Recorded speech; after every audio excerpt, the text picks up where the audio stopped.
उत्तराखंड में आज कैबिनेट की बैठक होनी है जिसमें अहम मसलों पर फैसला हो सकता है। इस पर बात करने के लिए हमारे साथ मौजूद हैं उत्तराखंड बीजेपी के अध्यक्ष महेंद्र भट्ट जी। सरकार क्या ऐसे फैसले लेने वाली है जिससे उत्तराखंड वासियों को राहत मिलेगी? देखिए, मुख्य रूप से इस बैठक का जो उद्देश्य आज की बैठक है वो विधानसभा के सत्र को लेकर है। बजट सत्र आने वाला है। बजट सत्र में हमारी सरकार ने जनता के भी सुझाव लिए हैं। बजट सत्र की तिथि तय करना, सत्र कब से प्रारंभ होगा उसकी सारी चर्चा करने के साथ साथ इस बार के सत्र में कौन कौन से ऐसे विधेयक हों जो राज्य के हित में हों, उनको आगे बढ़ाने के संदर्भ में चर्चाएं होंगी। क्योंकि बजट सत्र से पहले की कैबिनेट है तो स्वाभाविक रूप से मैं कह सकता हूं कि जो वहां का स्थानीय इशू है, खासतौर पर भू कानून के संशोधन का मामला भी आ सकता है। अंततः सारे विषय सदन के पटल पर आने वाले विषयों पर ही आज की बैठक में चर्चा रहने वाली है। जो प्रस्तावित भू कानून है उत्तराखंड सरकार का, कैसा होने वाला है? क्या जो लोग डिमांड्स कर रहे हैं, तमाम आंदोलन चल रहे थे इस मसले पे, उनकी समस्याएं इस कानून के मद्देनजर हल की जाएंगी? देखिए, पिछले लंबे समय से अनेकों विषयों पर प्रदेश को के अंदर कुछ अस्थिरता का वातावरण तैयार करने कुछ लोगों द्वारा प्रयास किया गया। देवभूमि का जो स्वरूप है उसके अंदर देवभूमि की हर मान बिंदुओं के प्रति हमारी सरकार कटिबद्ध है। इन्हें चाहे धर्मांतरण के विषयों, अनेकों विषय कानून हम लोगों ने बनाए, उनकी चर्चा मैं करना नहीं चाहता हूँ।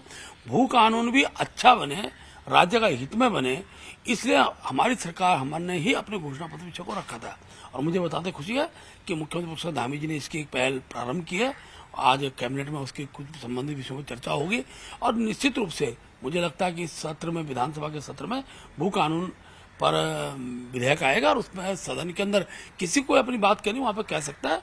अनेकों सुझाव जनता द्वारा भी आए हुए हैं।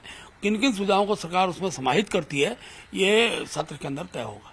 संगठन का चुनाव भी चल रहा है, मंडल अध्यक्षों की जल्द ही नियुक्ति होने वाली है। कब तक मंडल अध्यक्षों की सूची घोषित हो जाएगी और जिला कार्यकारिणी का चुनाव कब से शुरू हो जाएगा? देखिए, हमने अपने पर्यवेक्षक बना दिए। पर्यवेक्षकों का अपने क्षेत्रों में जाना प्रारंभ हो गया है। 17, 18, 19 तीन तिथियां, जिन तिथियों में हम 6 जिलों के, हमारे संगठन में 19 जिले हैं तो 6 एक जगह से एक दिन 7 जिले लेंगे, बाकी 6 जिलों के 3 दिन की बैठक हमने रखी है।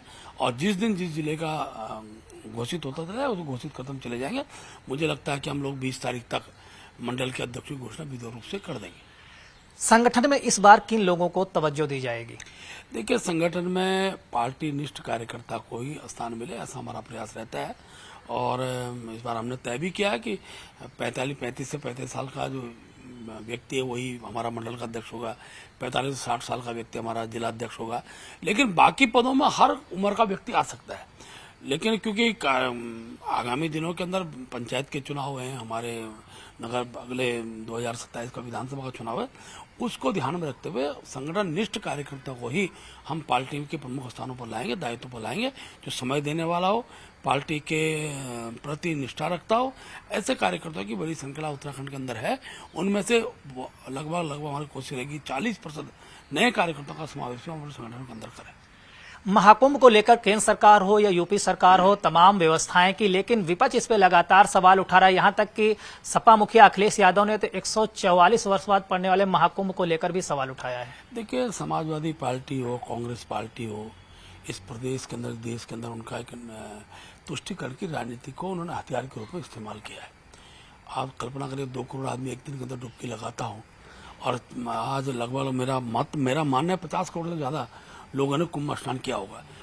इतनी बड़ी संख्या में अगर धर्मावलंबी वहां पहुंचते हैं तो उनके लिए सहयोग का भाव रखने के बजाय केवल व्यवस्था पर खड़ा करना और इस प्रकार का माहौल को तैयार करना कि लोग यात्रा से वंचित हों, कुंभ स्नान करने से, आने से डरे, ये किस बात का संकेत समाजवादी पार्टी देना चाहती है?